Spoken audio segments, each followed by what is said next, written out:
20년 동안에 걸쳐서 수백만 번의 어떤 운동 역학적 실험을 해서 측정된 인간 의식의 에너지 수준에 대해서 이야기를 하고 있습니다.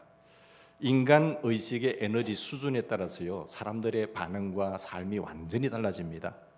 사람이 살아가는 힘은 그 속의 에너지에 의해서 발화되고 또 행동하게 되는데요. 이것은 어디까지나 과학적 견해입니다. 그래서 이 교수님이 잘 연구해서 발표했는데 에너지에 있다는 것인데요. 자, 그런데 사람이 살아가는 데 있어서 그 에너지가 충만하다는 것이.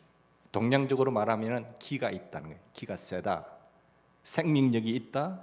그리고 에너지가 있다. 그것이 충천해서 가득 차서 펄펄 뛰는 그러한 인생이 있는가 하면은 기가 완전히 다 빠진 인생, 에너지가 없고 생명력이 전혀 없이 죽은 사람처럼 그래 있는 사람도 있다라는 것을 이야기를 하고 있습니다. 그러니까 죽은 자와 비슷할 정도의 에너지를 가진 사람이 있는가 하면은 에너지가 차고 넘치는 사람이 있다라는 것이죠. 그러니까 이런 학설에 의하면 죽음에 가까울 정도로 그 에너지 수준이 바닥이 되는 상태가 왜 오느냐, 어떤 상태냐라고 말을 하고 있는데, 어떤 사람이 이렇게 죽은 사람과 비슷한 낮은 에너지의 수준의 에너지를 지니고 사는 사람은요, 첫째로 수치심에 쌓여 있는 사람입니다. 인간이 수치심을 느끼게 되면 에너지는 바닥을 치게 된다고 말을 하는 것이죠. 수치심, 부끄러움을 지니고 있습니다. 사람 취급받지 못하고요, 그래서 사람도 만나지 않고 생을 살 맛도 나지 않는 것이요, 살고 싶지도 않습니다. 그런 형편에 있을 때 인간의 생명력이 아주 바닥을 이렇게 기는 것입니다. 이제 이 사람은 병에 대해서 이제 무방비 상태가 되는 것입니다. 어떤 병에도 걸릴 수가 있게 된다는 겁니다. 우리 모두에게는 다 이 병균과 함께 바이러스와 함께 사는데, 면역력이 강한 사람이 있고 그것을 이겨내는 사람이 있고 그렇지 못한 사람이 있습니다. 그런데 내 에너지가 약하게 되면 병에 완전히 노출되어진다는 것입니다. 어떤 병에도 걸릴 수가 있습니다. 정신적으로나 육체적으로. 정신적인 병이 첫 번째로 오게 되면 두 번째는 육체적인 병으로 증가된다는 것입니다. 어떤 병에도 걸릴 수 있죠. 그래서 이 병을 견딜 만한 저항력이 없어요.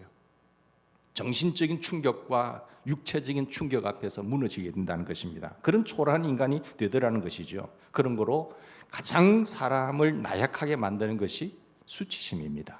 부끄러움이에요. 왜? 인간이니까요. 인간다운 면을 이야기하는 것 아니겠습니까? 배고픔의 문제도 아니고 아픔의 문제도 아닙니다. 돈 걱정 아니라는 것이죠. 부끄러움이라는 겁니다. 인간은 인간다워야 되는 것이고, 인간적인 내가 대우를 받을 때에 거기에 자존감이 있게 되고 에너지가 충만하게 된다는 것입니다. 양심의 가책을 느끼는 부끄러움 있잖아요. 그것이 사람의 생명력을 최저하로 떨어뜨리는 것이다 라고 말하고 있습니다. 그 다음으로 사람을 나약하게 만드는 것은요, 무기력증입니다. 뭔가 힘이 있어서 뭔가 하려고 해야 되는데 에너지가 없어요. 그래서 나는 아무것도 할 수 없다, 더는 이상 어찌 할 수가 없다 하는 무기력증이 사람을 나약하게 만듭니다. 그 다음에는 슬픔이 사람을 나약하게 만듭니다. 그걸 극복할 만한 용기가 없어요. 그런 환경을 물리치고 일어날 힘이 없는 것입니다. 환경에 대해서, 그리고 슬픔 그대로 다 당하는 거예요.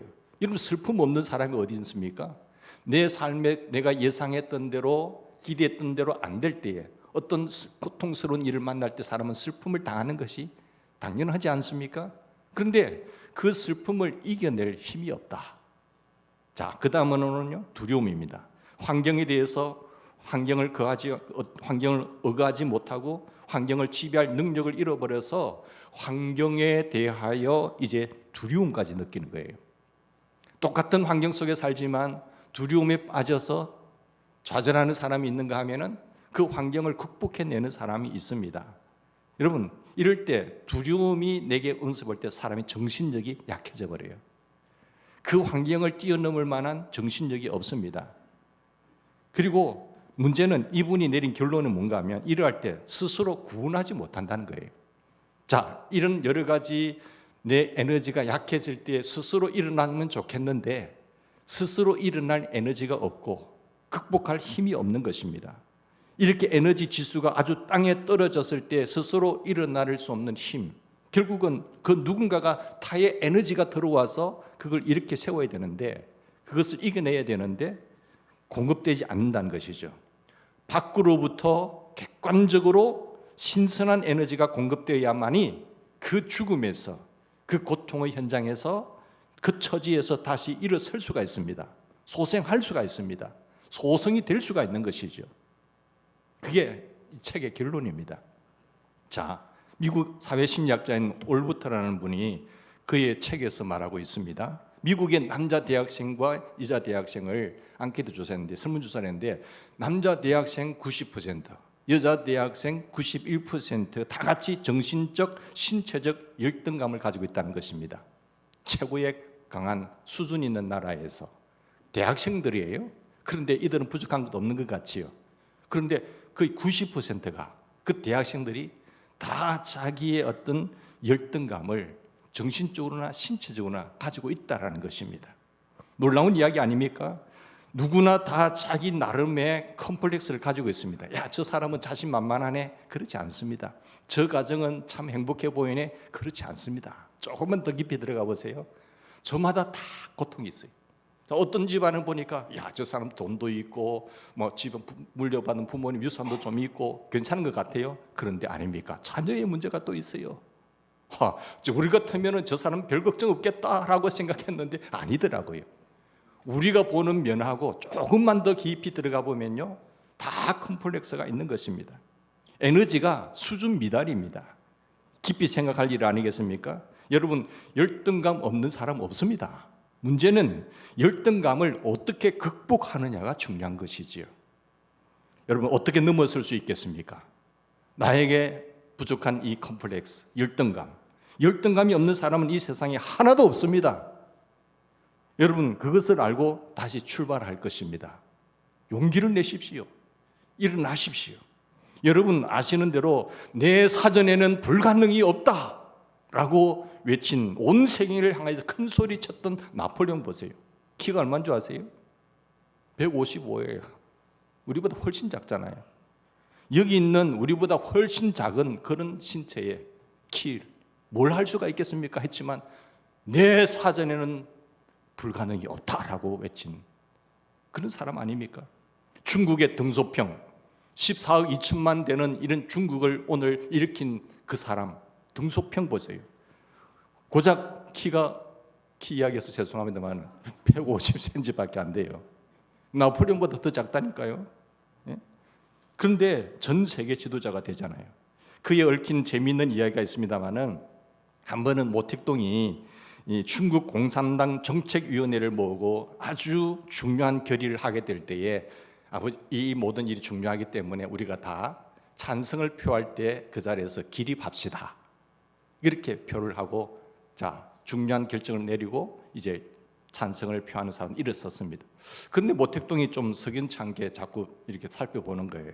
아직 다 우리 찬성하지 않은 것 같은데요 라고 말하면서 보니까, 그때서야 이 등소평이는 일어섰는데도 키가 너무 작으니까 잘 안 보인 거예요. 의자 위에 올라가지고 저도 일어났습니다 이렇게 하는 에피소드가 있습니다.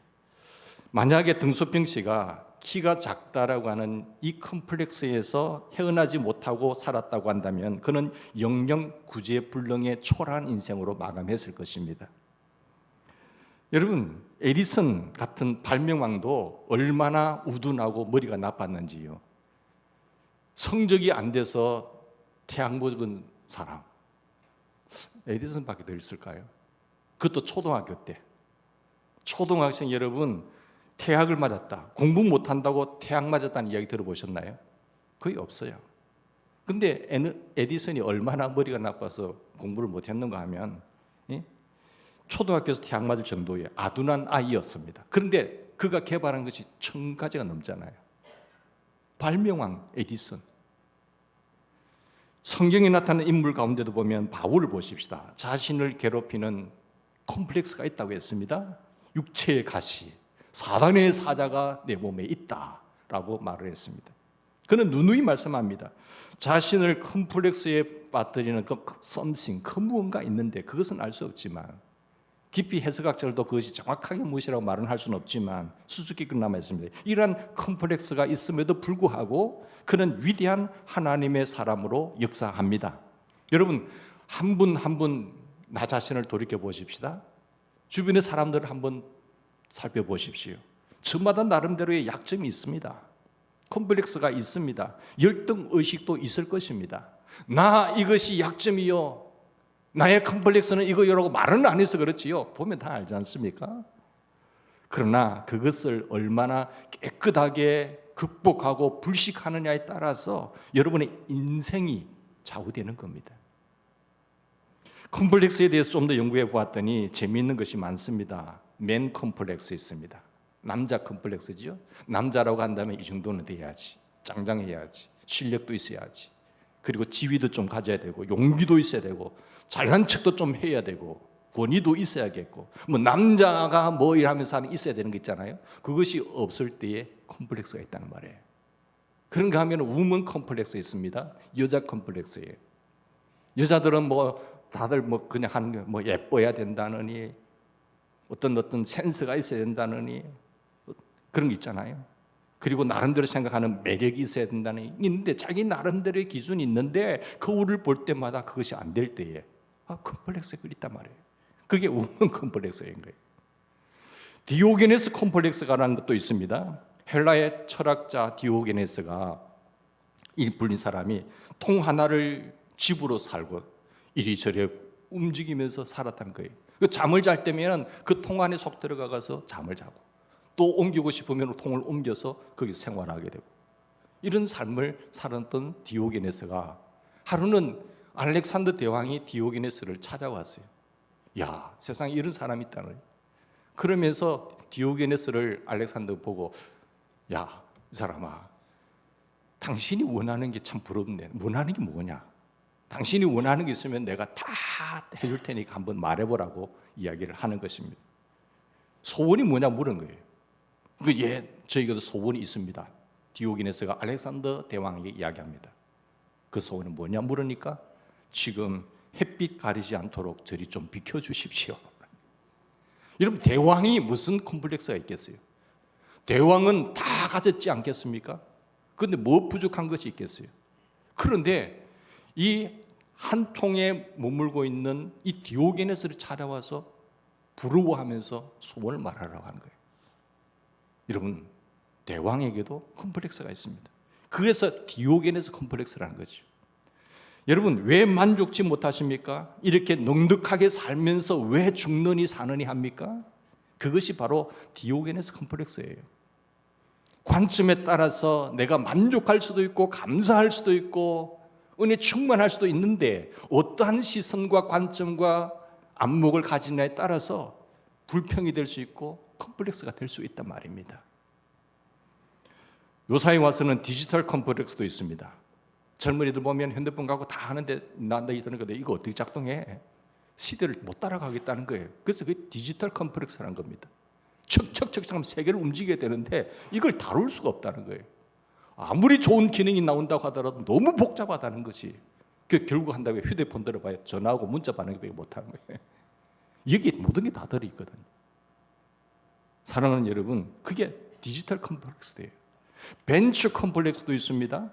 회사에서 같이 일하던 동료가 당당하게 사표를 내고 자기 기업을 창업합니다.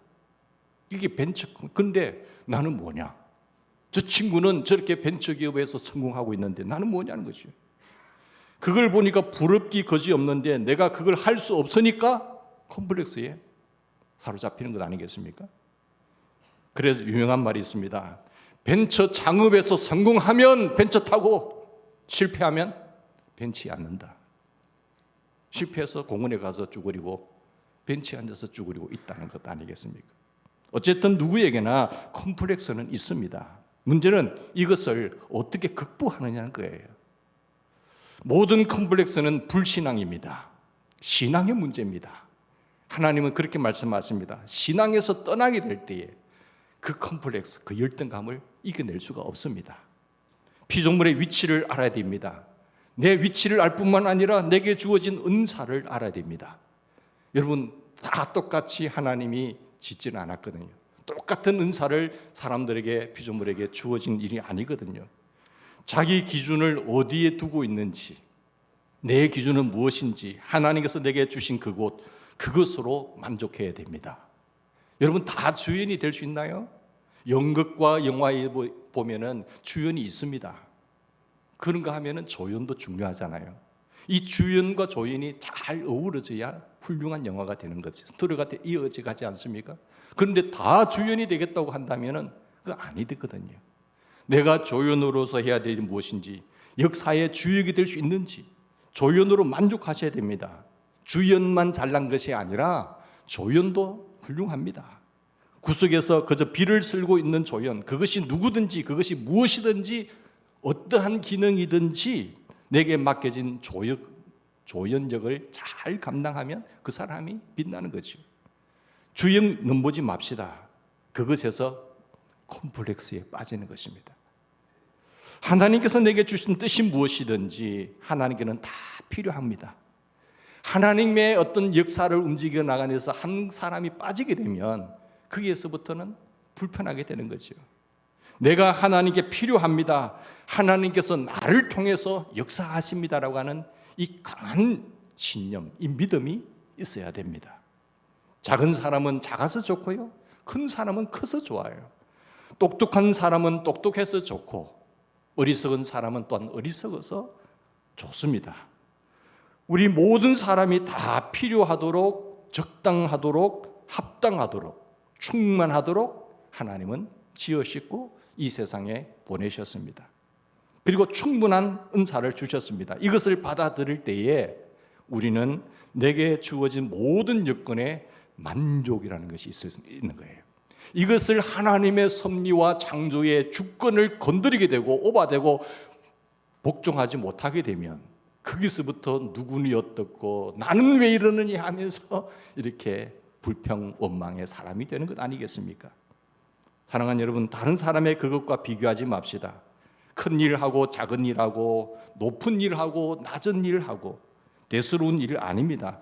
하나님 앞에 내가 얼마나 바르게 정직하게 성실하게 사느냐, 질적으로 살고 질적으로 평가되어야 됩니다.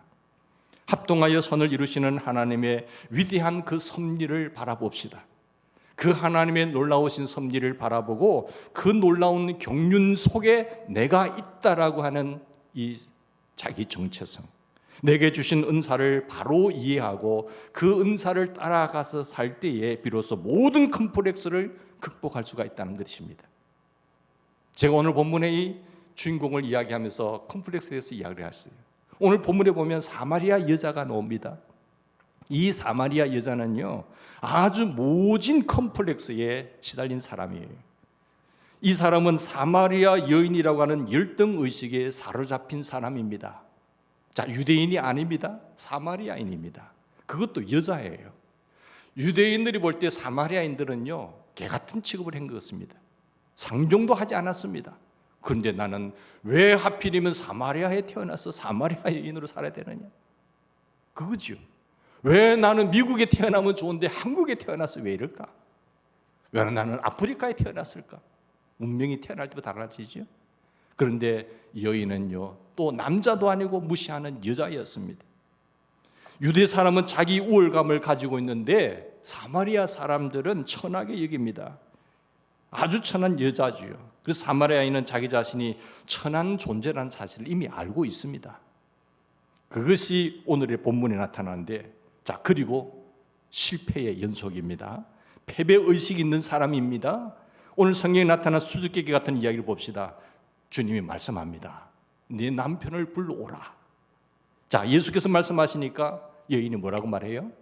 남편이 없나이다 라고 여인은 대답합니다. 예수님 말씀하십니다. 네가 남편 5이 있었으나 지금 있는 남편은 네 남편이 아니니 네 말이 참되도다 라고 이야기를 합니다. 자, 이 말씀에 그만 이 여인은 아주 꾸벅하지요. 예수님 앞에 완전히 무릎을 꿇습니다. 이에 대해서 여인이 여러 가지 해석이 있습니다만은, 자, 첫 남편은 죽었어요. 자, 둘째 남편 결혼했습니다. 그리고 배신당했습니다. 셋째, 어쨌든 5 남자와 살았습니다. 운명이 기구한 여인 아닙니까? 이제는 돌이킬 수 없는 과거입니다. 내 과거의 흔적이 차곡차곡 기록되어 있습니다. 사람들도 다 알고 있습니다. 이 멍에를 지고 지금 오늘을 살아가고 있습니다. 그러기에 사는 것이 죽을 맛입니다. 이것을 지울 수만 있으면 좋을 텐데 사람들의 눈총을 받고 살아갑니다. 여러분, 사랑은 받은 것 같지만 아주 부끄러운 여자입니다. 그래서 만사가 짜증스러운 거예요. 모든 여인들이 아침 저녁으로 선선할 때에 물을 길러 옵니다. 누가 그 땡볕에 물을 길러 오겠습니까? 그런데 이 여인은 그런 신선한 날에 아침 저녁으로 물을 길러 갈 수가 없습니다. 사람들이 많이 나오니까요. 여인네들이 물동이를 이고 가면서 이 여인을 두고 입방아를 찢기 시작합니다. 남편이 며칠 하더라고 하더라. 그러고 지금까지 쭉 살고 있는 남편하고 5번째라 하더라. 하고 이렇게 되고 저 남편하고는 저렇게 됐대. 영 들을 수가 없어서 사람 만나기 싫은 거예요. 그리고 사람들과 어울리기도 싫은 거죠. 그리고 그는 혼자서 땡볕에 한창 더운 그 시간에 홀로 물을 길러 가는 것입니다. 정오에 혼자서 물 길러 나온 것 아니까 필요곡절 예수님께서 이 여인을 만나주십니다. 아무도 만나주지 않는 이 사람, 제일 고통스러운 이 현실 속에서 주님이 그곳에 만나주셨어요.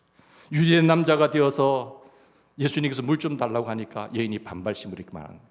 유대 남자가 되어서 왜 나에게, 사마리아 사람 나에게 물을 달라고 하십니까?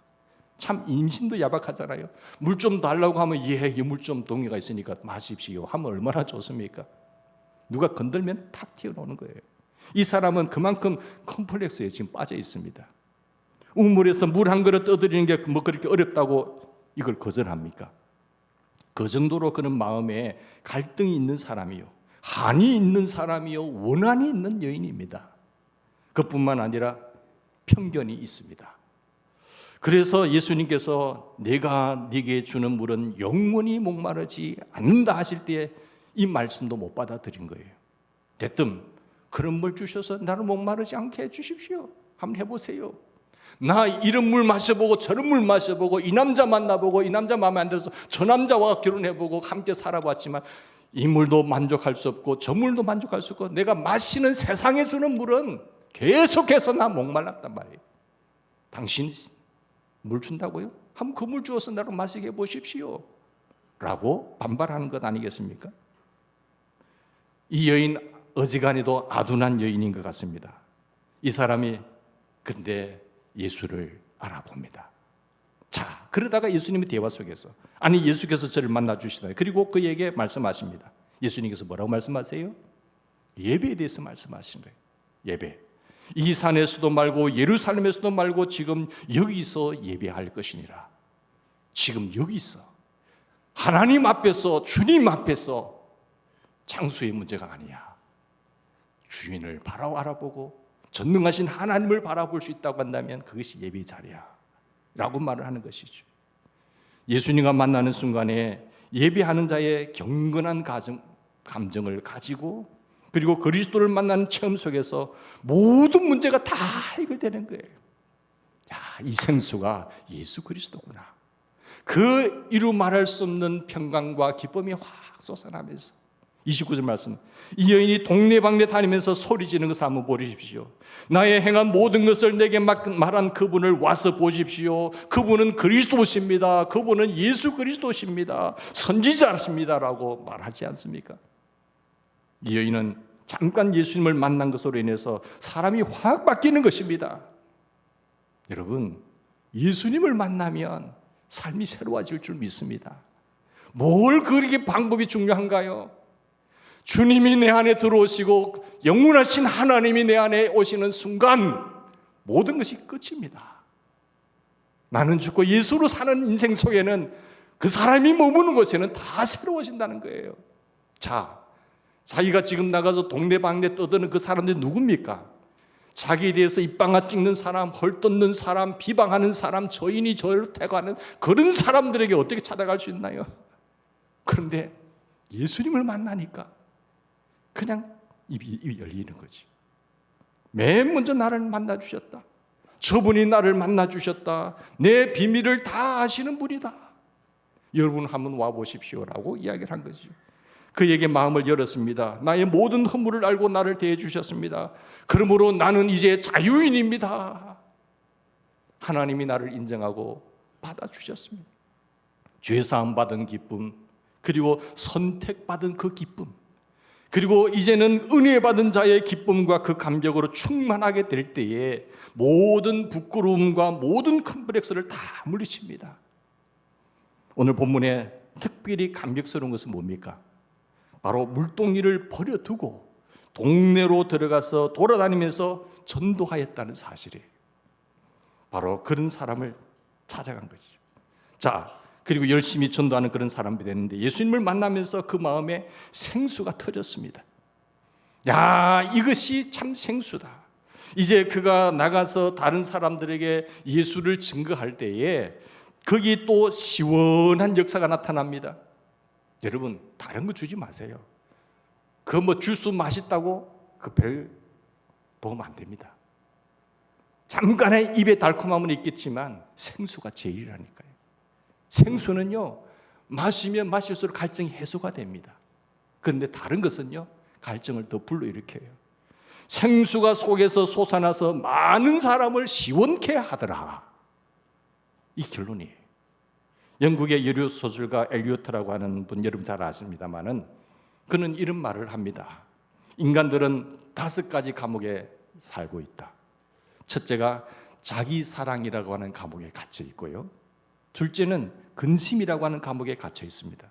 셋째는 과거 생각에 매여 있는 그 향수라는 감옥에 갇혀 산다.